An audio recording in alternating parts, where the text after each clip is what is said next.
Hello, c'est HR, votre chroniqueur. Alors, comme prévu, je vais vous parler de l'épisode 3 d'Alien Earth disponible sur Disney+.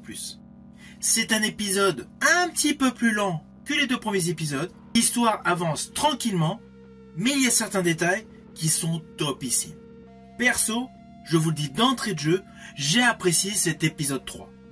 Il y a une réelle ambiance horrifique, un côté visuel extrêmement sombre et des plans séquences qui font clin d'œil à la saga. Notamment la scène finale de cet épisode 3, avec le personnage de Wendy qui a la même posture que jadis Sigourney Weaver dans l'un des plans séquences d'Alien 3 de David Fincher.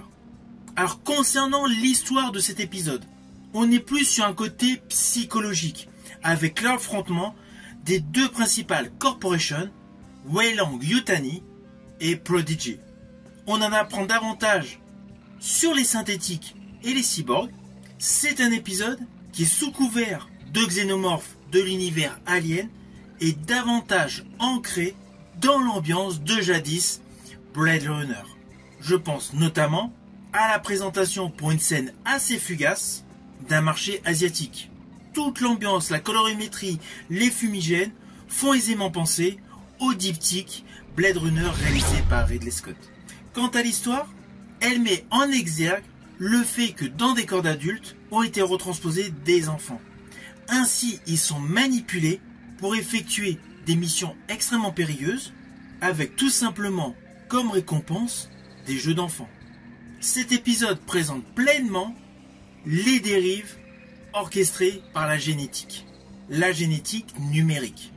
Par ailleurs, toujours en rapport avec la machine et l'homme, j'ai aimé la question de Monroe. Qu'est-ce qui distingue une machine d'un être humain? Cette question est redondante dans l'épisode, mais elle pousse une réelle réflexion. À cela s'ajoute tout au long de l'épisode de nombreux easter eggs. On retrouve le sang acide, les œufs, Mother, et un réel contraste de scènes horrifiques avec des scènes d'humour.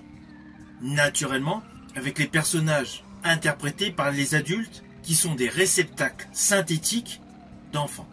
Ainsi, cet épisode apporte une réelle philosophie au cœur de thèmes profonds avec une production soignée, une esthétique topissime et une claustrophobie assumée.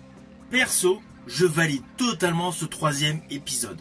On n'a pas terriblement avancé dans l'histoire, mais en fait cet épisode nous permet d'avoir davantage de détails sur les protagonistes principaux de cette série. Naturellement, dès que j'aurai vu l'épisode 4, je vous ferai mon retour. Je vous dis à bientôt pour une prochaine vidéo.